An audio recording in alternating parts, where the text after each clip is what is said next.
My hands were shaking so badly I could barely grip the windowsill. The cold glass pressed against my forehead as I stared into what used to be my safe haven, my home, my life. Everything I thought I knew was crumbling right before my eyes. There they were. Kevin, my husband of 3 years, the man who promised to love and protect me until death do us part. And my mother, Patricia, the woman who raised me, who taught me about trust and family values. They were wrapped around each other on our living room couch like teenagers, her fingers running through his hair, his hands places they should never be. But it wasn't just the betrayal of seeing them together that made my stomach twist into knots.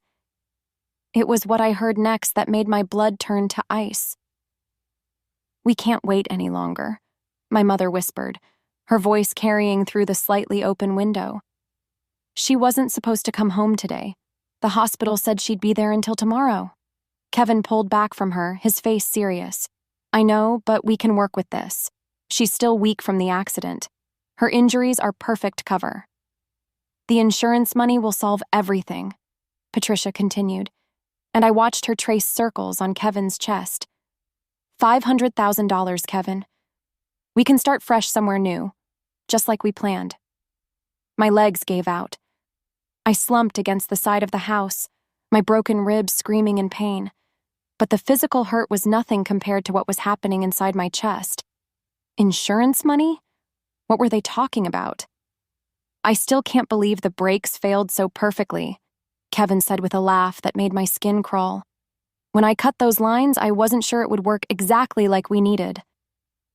The world stopped spinning. Cut the brake lines? My accident 3 days ago, the one that nearly killed me, the one that left me with broken ribs, a concussion, and internal bleeding. It wasn't an accident at all. They tried to murder me, my own husband, my own mother. I pressed my hand over my mouth to stop the sob that wanted to escape. The pain medication was wearing off, and every breath felt like knives in my chest, but I couldn't move. I couldn't look away. I had to hear more. "What if she remembers something?" Patricia asked, worry creeping into her voice. "What if she gets suspicious?" "She won't," Kevin said confidently. "Natalie trusts everyone, especially us. She's always been too naive for her own good. Besides, even if she did suspect something, who would believe her? Her loving husband and devoted mother trying to kill her? It sounds crazy." They both laughed, and the sound cut through me like broken glass. "We just need to be more careful this time," Kevin continued. "Make it look like complications from her injuries. Maybe she fell down the stairs because she was still dizzy from the concussion. Or maybe her internal bleeding got worse." "When?" Patricia asked. "Tonight, while she's sleeping. The pain medication will make her drowsy anyway. It'll be quick and painless." I couldn't breathe. They were planning to kill me tonight. In my own home. While I slept, trusting them to keep me safe. Everything made sense now. Kevin insisting I take his car that day because mine was making strange noises. The way he'd been so calm when the hospital called about my accident. How he'd encouraged me to increase my life insurance policy just 6 months ago, saying it was responsible planning for our future. And my mother, always asking about my finances, my insurance, my will. I thought she was just being protective after Dad left. I thought she cared about my security. But they'd been planning this together, planning my death, planning to cash in on my life and run away together. I heard footsteps inside the house, getting closer to the front door. Panic shot through me like electricity. If they found me here, if they knew I'd heard everything, they wouldn't wait until tonight. They'd kill me right now. The morning had started so differently. I remember lying in that narrow hospital bed, watching the sunlight stream through the sterile white curtains, feeling grateful to be alive. My whole body ached, but I was healing. Or so I thought. Dr. Williams had knocked on my door around 8 in the morning, looking tired and slightly embarrassed. He was a kind man in his 50s with gentle eyes that always made me feel safe. But that morning, something was off about his expression. "Natalie, I have some unexpected news," he said, pulling up the plastic chair beside my bed. We're going to discharge you today instead of tomorrow." I blinked in surprise. "Today? But yesterday you said I needed another full day of observation because of my head injury." He sighed and rubbed his forehead. "I know, and I apologize. There's been a mix-up with your insurance authorization, and we have a critical patient who needs this bed immediately. Your latest scans look good, and your vital signs have been stable for 24 hours." Part of me felt excited. I missed my own bed, my own shower, Kevin's cooking. The hospital food was terrible, and I hadn't slept well with nurses checking on me every few hours. But another part of me felt nervous about leaving the safety of medical supervision. "Are you sure I'm ready?" I asked, touching the tender spot on my head where I'd hit the dashboard. "Your concussion symptoms have improved significantly," Dr. Williams assured me. "Just take it easy for the next few days. No driving, no heavy lifting, and if you experience any dizziness, nausea, or severe headaches, come back immediately." He handed me a stack of discharge papers and medication instructions, pain pills for my ribs, anti-inflammatory drugs for the swelling, and strict orders to rest.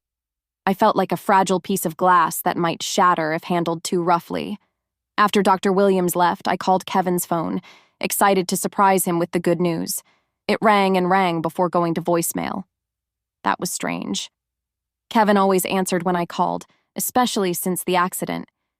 He'd been so worried about me visiting every day, bringing flowers and my favorite magazines.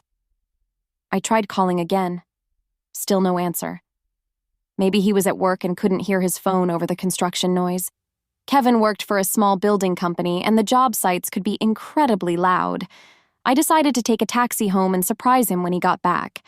The nurse helped me get dressed in the clothes Kevin had brought me. Soft sweatpants and a loose t-shirt that wouldn't press against my bandaged ribs. Every movement sent sharp pains through my torso, reminding me how close I'd come to dying in that crash. The taxi ride home felt surreal. I watched familiar streets pass by through the window, thinking about how different everything looked now.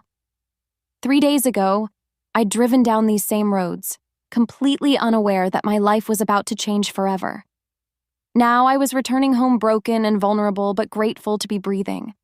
I thought about Kevin and how relieved he'd be to see me home early. We'd been planning a quiet celebration for our 3rd wedding anniversary next month. Nothing fancy. Just dinner at the little Italian restaurant where we had our first date. Kevin had been saving up for something special, though he wouldn't tell me what. The driver helped me out of the taxi and even carried my small bag of hospital belongings to the front door.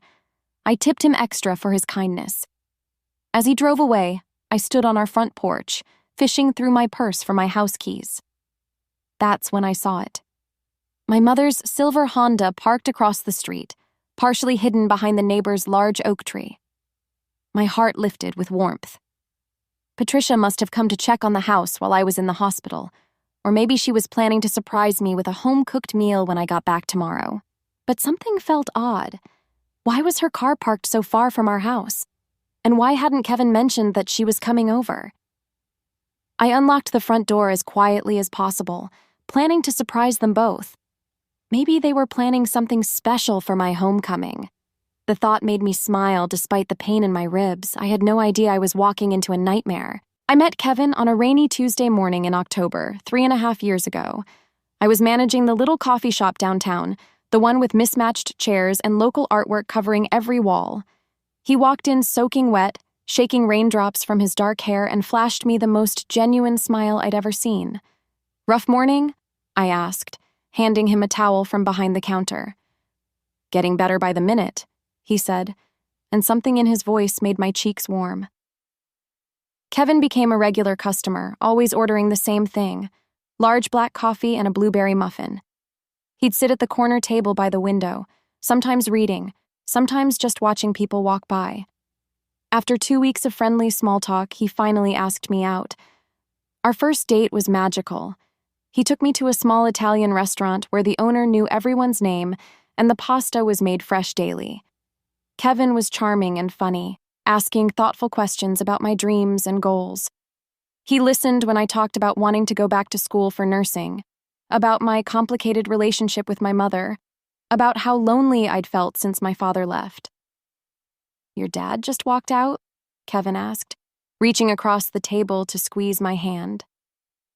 One day he was there, the next, he was gone, I explained, trying to keep the hurt out of my voice.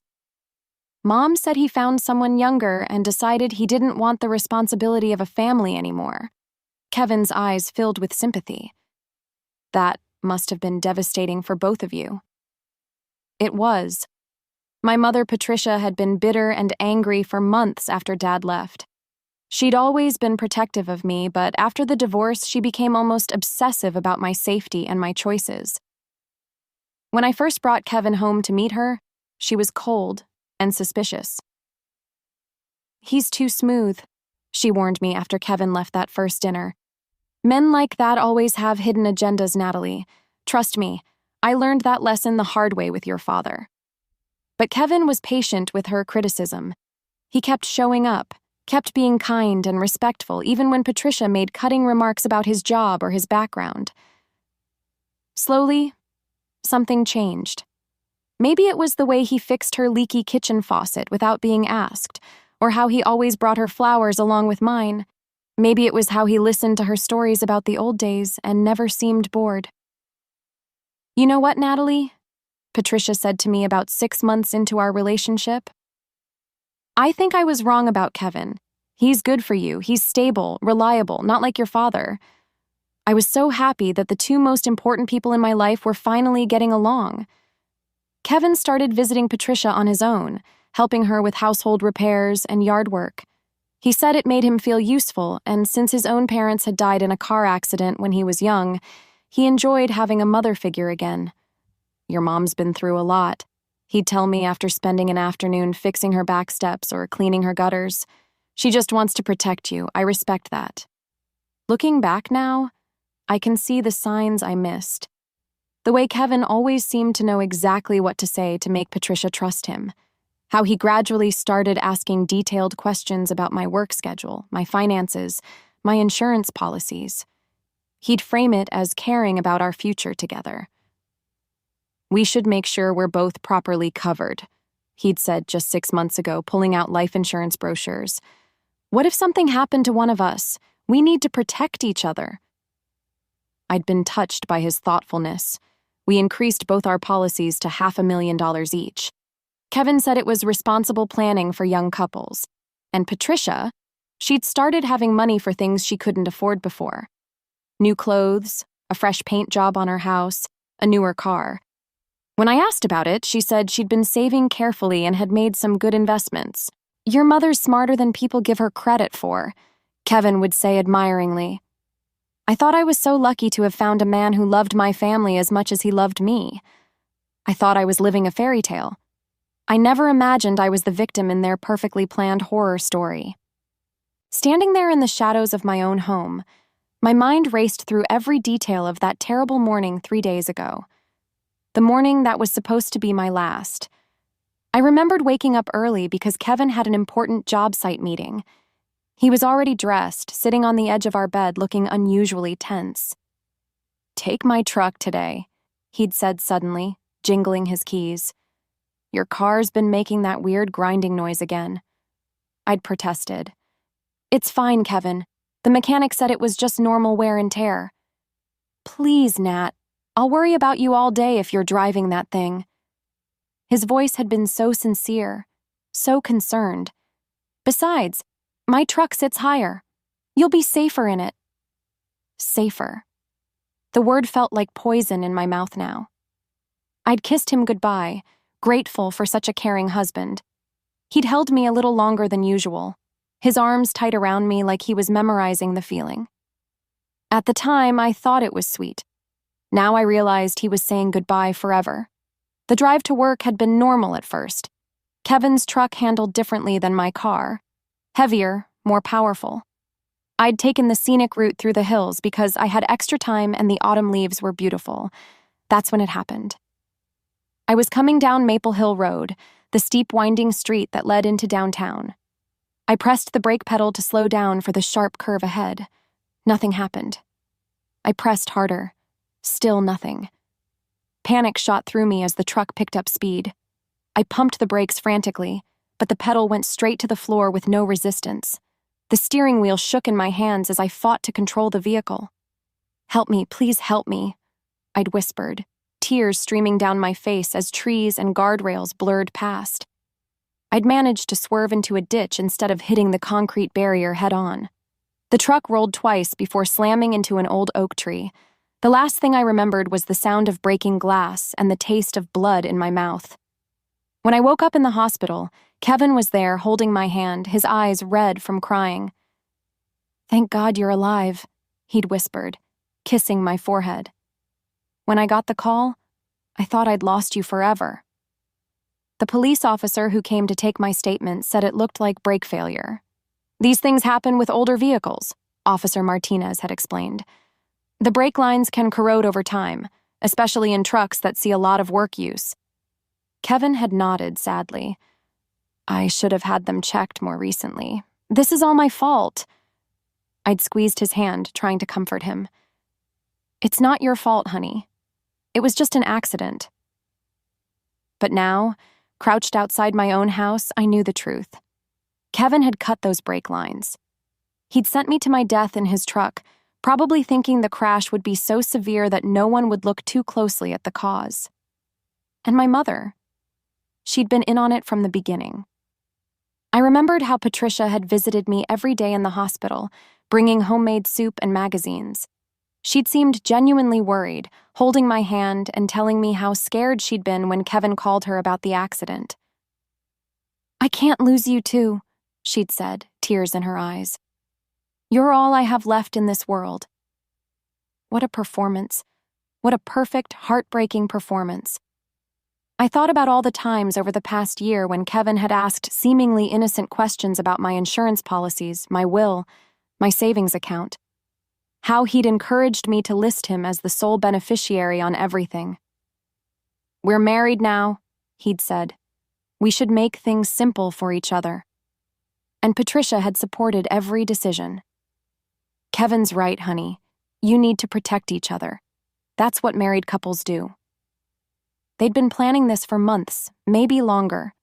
Building trust, gathering information, setting up the perfect murder. The only thing they hadn't planned for was me surviving, and now they were inside my house, planning to finish what they'd started. I forced myself to move closer to the window, even though every instinct screamed at me to run. I had to know the full extent of their betrayal.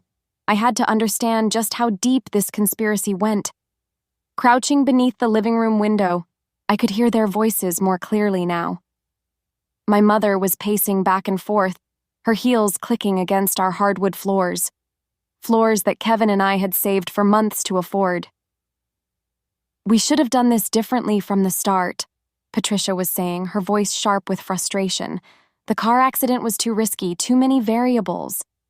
Kevin pulled her back down onto the couch, his hands roaming over her body in a way that made me sick.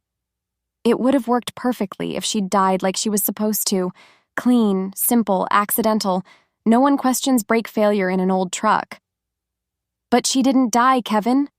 Patricia's voice rose. "And now she's home early, and we're scrambling like amateurs." "Calm down," Kevin said, stroking her hair. "We've been planning this for over a year. We're not amateurs." A year. They'd been plotting my murder for an entire year while I cooked Kevin dinner every night and called my mother every Sunday to check on her. "Tell me again about the documents," Kevin said. "Are you sure they'll hold up?" Patricia smiled, and the expression on her face was nothing like the loving mother I thought I knew. "I've been practicing Natalie's signature for months. The new will is perfect. Everything goes to you as her husband. The insurance company won't question it." My blood turned to ice. "What new will?" "And the bank accounts?" Kevin asked. "I've been slowly moving money around, making it look like she was consolidating her finances. When she dies, you'll have access to everything immediately." Patricia laughed, a cold sound that I'd never heard from her before. She trusted me with all her passwords and account information, said it was for emergencies. I remembered that conversation. 6 months ago, Patricia had convinced me to write down all my important information, just in case something happened. She'd said it was responsible planning, especially after what happened with my father leaving so suddenly. "You're so smart, baby," Kevin murmured, kissing Patricia's neck. "I knew you were the right partner for this." Partner? I thought I was going to be sick. How long have they been together? I still can't believe how easy it was to fool her, Patricia continued. Poor little Natalie, so desperate for love and approval. When you started paying attention to me acting like the son I never had, she was so happy that we were getting along. Kevin chuckled. She practically threw us together.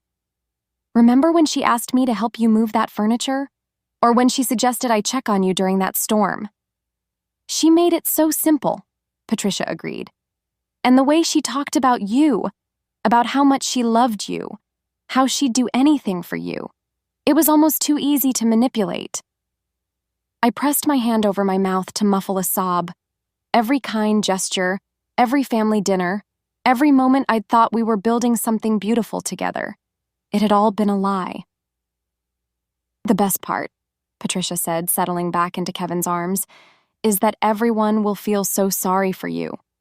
The grieving widower who lost his young wife in a tragic accident and then again to complications from her injuries. You'll have so much sympathy, so much support. And you'll be there to comfort me, Kevin said, his voice sickeningly sweet. The devoted mother-in-law helping her son-in-law through his grief. We'll wait a respectable amount of time before we're seen together publicly, Patricia said. Maybe a year. Then we'll move somewhere new, start fresh with our money. Our money. My life insurance. My savings. Everything I'd worked for. Everything I'd built. They were planning to steal it all. What about tonight? Kevin asked. How do we make it look natural? Patricia's voice dropped to a whisper, but I could still hear every chilling word. The stairs. She's weak, dizzy from the concussion. She gets up in the middle of the night, maybe to get water or use the bathroom. She falls down the stairs and breaks her neck. And we were both asleep. Heard nothing until morning. Kevin finished. They had it all planned out. My death, their alibis, their future together. But they'd made one crucial mistake. I was still alive, and now I knew everything. My heart hammered against my broken ribs as I carefully backed away from the window. Every step sent waves of pain through my body, but adrenaline kept me moving. I had to get evidence before they realized I was home. I slipped around to the back of the house, using the spare key we kept hidden under the fake rock by the garden. The back door opened silently. Kevin had oiled the hinges just last week. At the time, I'd thought he was being helpful. Now I wondered if he'd been planning ahead, making sure he could move through the house without waking me on the night he planned to kill me. I could hear their voices continuing in the living room as I crept up the back stairs to our bedroom. My hands shook as I grabbed Kevin's phone from the nightstand where he always left it charging. He was careless with it around me because he thought I'd never have reason to look. The phone wasn't locked. Kevin had always said he had nothing to hide from me. Another lie in a mountain of lies. I scrolled through his text messages, and what I found made my stomach drop. Months and months of messages between Kevin and my mother, going back 14 months. The early ones were flirtatious, talking about meeting for coffee when I was at work. Then they became more intimate, more explicit. But it was the recent messages that made my blood freeze. Patricia, 2 weeks ago. Insurance policy confirmed. $500K payout to spouse. Clean and simple. Kevin. Brake lines will be easy. Trucks old enough that corrosion will be believable. Patricia. What if she survives? Kevin. She won't. That hill is steep enough. But if somehow she does, we finish it in the hospital. Complications happen all the time. Patricia. 3 days ago. It didn't work. She's alive. Kevin. I know. We stick to plan B, home accident. Stairs. Patricia. This morning. She's coming home today instead of tomorrow. We need to move fast. Kevin. Tonight then. Can't wait any longer. I screenshot every message, my fingers trembling as I worked. Then I found something even worse. Photos. Pictures of our house that Patricia had taken, showing the steep staircase, the hard tile floor at the bottom. Pictures of my medical records that someone had photographed at the hospital. Pictures of insurance documents. They'd been planning this down to every detail. I heard footsteps on the main floor and froze. Were they coming upstairs? I quickly forwarded the most damning messages to my own phone, then put Kevin's phone back exactly where I'd found it. Moving as quietly as possible, I went to our closet and pulled out the small fireproof box where we kept important documents. Inside, I found papers I'd never seen before. A will with my forged signature leaving everything to Kevin. Bank transfer forms I'd never signed and insurance beneficiary changes I'd never authorized. My mother's handwriting practice sheets were there too. Pages and pages of her trying to perfect my signature. The sight of it made me feel sick. How many hours had she spent learning to write my name so she could steal my life? I took photos of everything with my phone, then carefully put the documents back. I had to make them think I suspected nothing. That's when I heard Kevin's voice getting closer. I should go check on the bedroom, make sure everything's ready for tonight, he was saying. Panic shot through me. If he found me here, if he realized I knew everything, they wouldn't wait until tonight. They'd kill me right now and figure out a new story later. I looked around desperately for somewhere to hide, but our bedroom was too small, too open. The footsteps were on the stairs now. I could hear Patricia following behind him. The fall needs to look natural, she was saying. Head trauma consistent with tumbling downstairs. I had seconds before they reached the top. Without thinking, I slipped out onto the small balcony off our bedroom and pressed myself against the wall beside the door. The October air was cold against my skin, and I had to bite my lip to keep from crying out as the wind hit my injuries. Through the glass door, I watched Kevin enter our bedroom. He was looking around carefully, checking the layout, probably planning exactly how to stage my accident. But then he stopped, his head tilted slightly like he was listening for something. "Did you hear that?" he called to Patricia. My heart stopped. Had I made a noise? Had he seen something out of place? "What?" Patricia's voice was getting closer. I thought I heard something outside. Kevin moved toward the balcony door, and I knew I was out of time. But just as his hand reached for the handle, the sound of sirens filled the air. Multiple police cars were racing down our street, their red and blue lights flashing through the bedroom windows. I had called 911 from my neighbor Mrs. Chen's house 20 minutes earlier, after I'd gathered enough evidence. I'd told her I was locked out and needed to use her phone for an emergency. The sweet elderly woman had let me in without question, and I'd quickly called the police, sending them the photos and screenshots from my phone. What the hell? Kevin spun away from the balcony door as the sirens got louder. Patricia rushed into the bedroom, her face pale. "Kevin, there are police cars outside, multiple cars." Through the glass, I watched them both panic. Kevin grabbed his phone and started deleting messages frantically, while Patricia ran to the closet where they'd hidden the forged documents. "We need to get rid of everything," Patricia said, her voice high with fear. "If they're here about something else, we can't let them find any of this." But it was too late. I heard the front door burst open downstairs, followed by heavy footsteps and authoritative voices. "Police! Search warrant!" Kevin and Patricia looked at each other in terror. They'd been so focused on planning my murder that they'd never considered they might get caught. "This is about the insurance investigation," Kevin said suddenly, his face going white. "They must have flagged the brake failure." "How could they know?" Patricia whispered. "Because I'm still alive to tell them," I said, stepping through the balcony door. They both spun around, and the looks on their faces would have been comical if the situation weren't so horrifying. Kevin's mouth fell open, and Patricia actually stumbled backward. "Natalie," Kevin stammered, "what are you doing here? You're supposed to be in the hospital." "I was released early," I said, my voice surprisingly steady. "Lucky for me, unlucky for you." Patricia tried to recover first, putting on her concerned mother act. "Sweetheart, you look terrible. You should be resting." What are you doing out on the balcony? Listening to you plan my murder, I said simply. The color drained from both their faces. I heard everything, I continued. The brake lines, the forged will, the insurance money, your affair, all of it. Kevin took a step toward me, and for a moment I saw something dangerous flash in his eyes. But before he could move, Officer Martinez appeared in the bedroom doorway with 2 other officers. Kevin Walsh and Patricia Morrison, you're under arrest for conspiracy to commit murder, attempted murder, insurance fraud, and forgery. What followed was a blur of handcuffs, Miranda rights, and Patricia screaming that it was all Kevin's idea, that he'd manipulated her. Kevin, meanwhile, tried to claim I was delusional from my head injury. But the evidence was overwhelming. The text messages, the forged documents, the forensic analysis of my brake lines that the police had already begun. Officer Martinez later told me they'd been investigating a pattern of suspicious insurance claims in the area, and Kevin's name had come up in their database.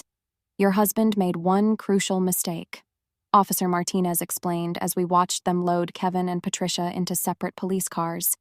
He used his own truck for the murder attempt. When we examined the brake lines, we found fresh cut marks that were clearly deliberate. No corrosion, no wear and tear. Someone had sabotaged that vehicle. The trial lasted 3 months. Kevin and Patricia both tried to blame each other, but the evidence was too strong. Text messages, forged documents, witness testimony about their suspicious behavior, and the physical evidence from the truck all painted a clear picture of premeditated murder. They were each sentenced to 25 years in prison. I sold the house and moved across the country to start fresh. With the help of a therapist, I slowly began to heal from the betrayal. The hardest part wasn't the physical injuries. Those healed within months. It was learning to trust again, learning that not everyone who claimed to love me was planning to destroy me. But I survived. And sometimes, that's the greatest victory of all. I never saw Kevin or Patricia again after the sentencing. I heard through my lawyer that they blamed each other until the very end, their partnership in evil dissolving into mutual hatred. As for me, I learned that sometimes the people closest to us can be the most dangerous. But I also learned that I'm stronger than I ever imagined, and that the truth, no matter how painful, will always set you free.